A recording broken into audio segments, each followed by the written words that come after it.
just the fact that working outside of academia can be quite inspiring, it can be quite refreshing, but actually more importantly, what really comes out of an out of a academic, non-academic relationship is that you do stuff that's better than you could ever have done on your own. And I think that's really, is how you get these collaborations so that they really fly and they're really, really powerful. And that's, I think, something that we'll hopefully draw out from today.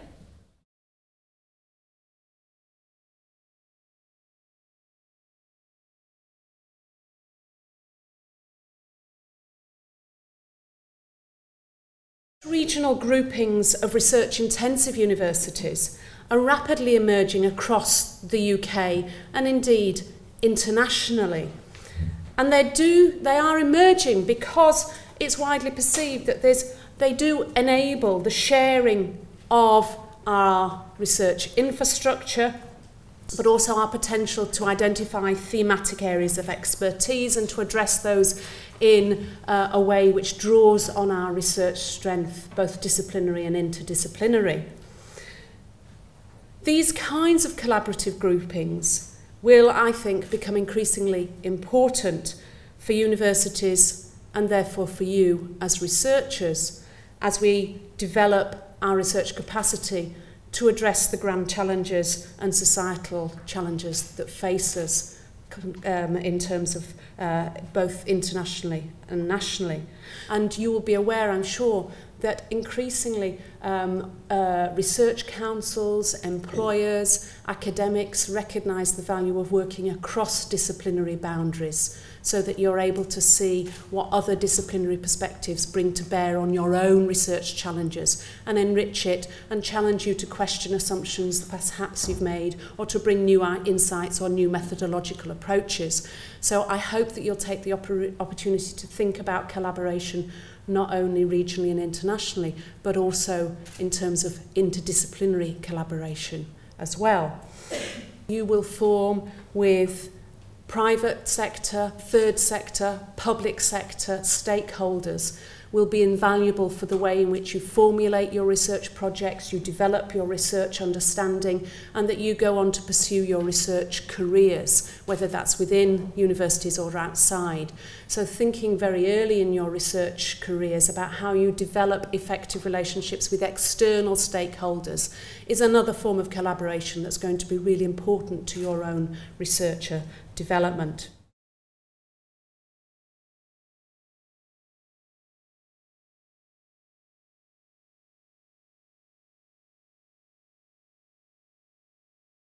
The advantages for me, why I do it, well, firstly, the obvious thing is that the money that's associated with it, all of the research brings in income, and that's a good way to fund activity that I want to do and make things happen.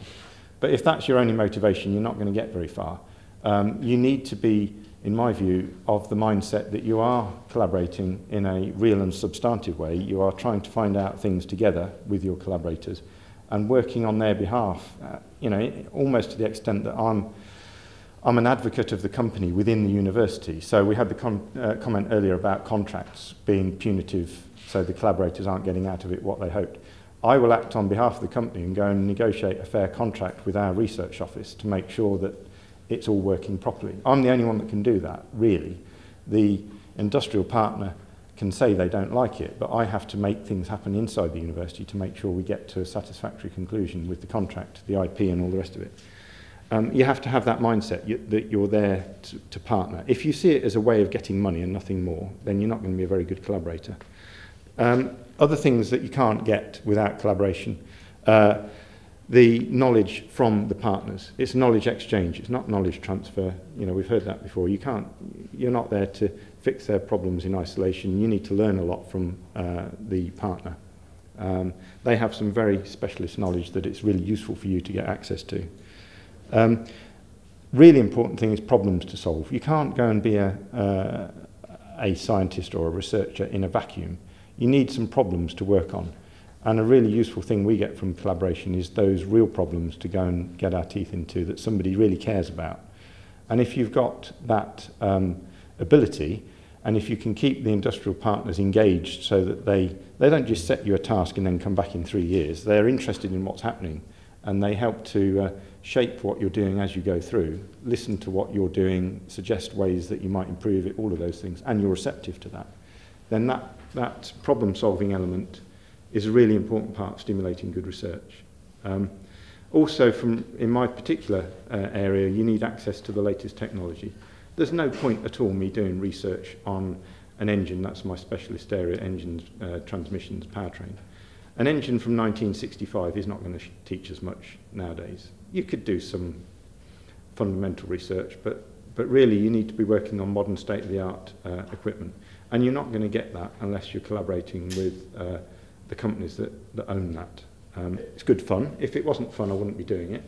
Sometimes I question how much fun it is, but realistically, it's a good job to have, and I enjoy doing it. So that's important. It isn't always easy. It's often very difficult. It's a challenge. But then if it's not a challenge, then you don't feel you've achieved much at the end of the day. We get the normal academic outputs, papers and so on. Sometimes that's difficult to make it work, but you do get the opportunity to publish. We get impact.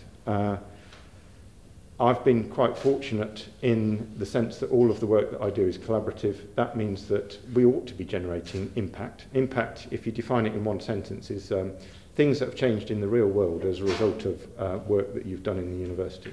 So we do lots of that because it's engineering. It finds its way into real products and real processes. It's easy for us to write about impact. And also, the current research is the area where you draw on for future research ideas. So you get new ideas, that's another output. New problems to solve. You talk to people and find out things that you didn't realise were a problem, and that stimulates you to new ideas for future funding.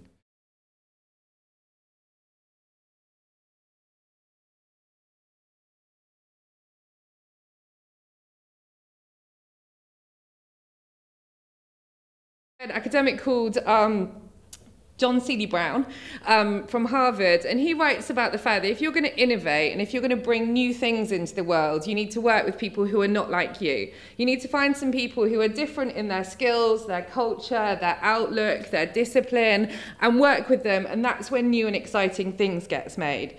The rigour and the context that academic research can bring into a project in the creative industries. People who worked in archaeology and people who worked in museums into contact with the startups who are making things in the Internet of Things. So that's objects which are smart, which have some kind of connectivity in it that can communicate with other objects in the world. It gave us an idea of material culture. It gave us an idea of why things look like they do. How have they evolved over thousands of years to be that shape? And whilst the government is funding a lot of Internet of Things projects at the moment, they're funding it at a level of hardware, technology, business models. No one's thinking about what do they feel like, what's the human experience of them. So for me, it's really powerful to bring academics and creatives into a collaborative space to think about those things and really new and interesting commercial products and areas of research have been created. One of my favourite React projects is called Jekyll 2.0, and it's a professor of Gothic literature at Cardiff University called Anthony Mandel. When I first met him, he talked about what happened when people used to read Jekyll and Hyde and how the hairs on the back of their neck used to stand up. They were reading it in candlelight. There was fog all over Britain, and it had a real physiological response to this book, which is kind of not what you get on a Kindle.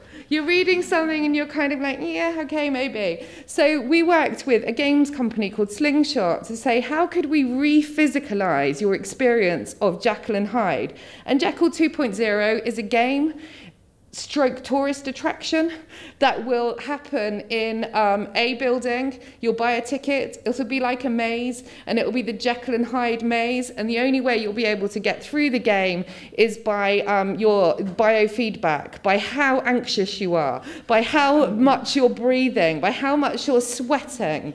And what's been so great about that is that idea would never have come to those guys, but also Anthony's completely changed the way he teaches. He uses gaming in the way that he delivers his lessons now with students, which student experience goes up. So there are many brilliant things. I think you do need to collaborate.